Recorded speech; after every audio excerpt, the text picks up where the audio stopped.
میں نے زندگی میں ہونے والے کئی ایک واقعات اور تجربات کے بعد یہ نتیجہ نکالا ہے کہ عموماً زندگی میں ہونے والی خرابیوں کی اصل وجہ شادی شدہ زندگی والا حصہ ہے۔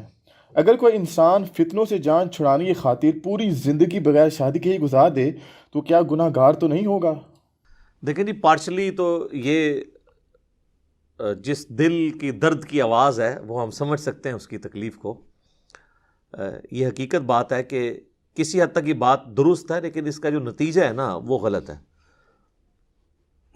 اس کو آپ اس طریقے سے سمجھ لیں کہ انسان اگر یہ سمجھ لے کہ میرے فیل ہونے کی وجہ یہ ہے کہ میں کمرہ امتحان میں بیٹھا تھا، نہ میں کمرہ امتحان میں بیٹھتا، نہ میرے پیپر خراب ہوتے، نہ میں فیل ہوتا، لیکن میرے بھائی اس کے علاوہ چارہ بھی تو کوئی نہیں ہے۔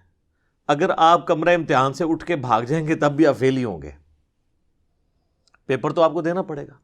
تو اللہ تعالیٰ نے اس دنیا کو امتحان کے ساتھ، ٹیسٹ کے ساتھ جوڑا ہوا ہے، اور وہ ٹیسٹ یہی رشتے ہیں، ماں باپ، بیوی بچے، بہن بھائی، رشتہ دار۔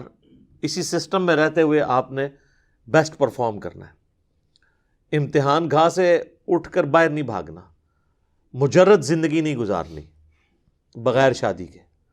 اور جن لوگوں نے یہ رہبانیت کا راستہ اختیار کیا نصارہ میں سے، کرسچنز کے اندر سے، جو ان کے پوپ یا فادرز کہلاتے ہیں، وہ فادر کہلاتے اس لیے کہ یہ باپ ہی ہوتے ہیں، روحانی باپ کے طور پہ، یعنی وہ ہسبینڈ نہیں، وہ سب کے لیے باپ کا درجہ رکھتے ہیں۔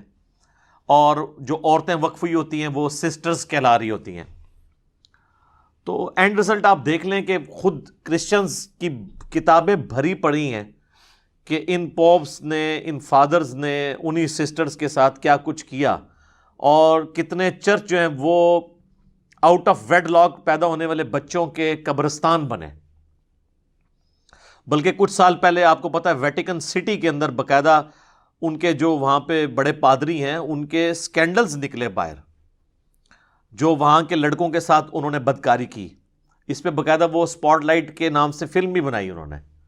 بہرحال یہ ان کو سلام ہے، کم از کم انہوں نے اپنے بزرگان دین کو اور علماء کرائم کو، یا علماء کرام کہہ لیں، بے نقاب کیا ہے۔ یہاں تو کسی کی جرت نہیں ہے کہ اس طرح کی کوئی بات کر جائے۔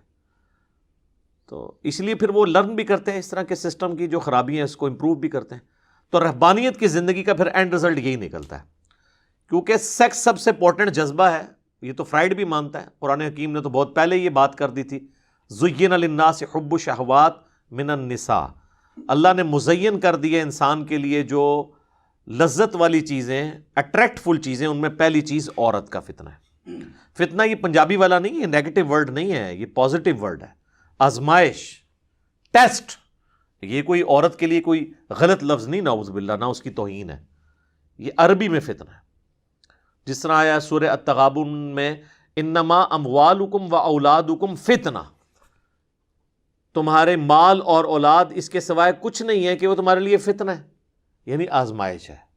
یہ نہیں ہے کہ اولاد کو مار دینا ہے اور مال ضائع کر دینا ہے، بلکہ یہ آزمائش کا ذریعہ ہے۔ اسی سسٹم میں رہتے ہوئے آپ نے بیسٹ پرفارم کرنا ہے۔ جس طرح ایک کشتی یا بحری جہاز پانی کے اوپر چلتا ہے، یہ اس کی مجبوری ہے۔ اب آپ یہ کہیں کہ جی پانی میں گیا تو وہ ڈوب بھی سکتا ہے لہذا چلاتے ہی نہیں ہے، تو آپ منزل پہ تو نہیں پہنچیں گے۔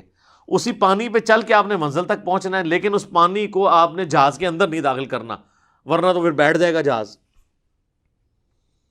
بس اتنا ہی رکھنا ہے جتنا آپ اس سے نفع اٹھا سکیں۔ آپ اگر اس کو اپنے سر کے اوپر سوار کر لیں گے اور ایک لمٹ کو کراس کر دیں گے، پھر وہی چیزیں آپ کے لیے مصیبت کا باعث بن جائیں گی۔ تو یہ میاں بیوی کا جو رشتہ ہے، اولاد کا رشتہ ہے، ماں باپ کا رشتہ، یہ سب کے سب اللہ نے ٹیسٹ رکھے ہوئے ہیں۔ آپ اس سے ہٹ کے زندگی نہیں گزار سکتے۔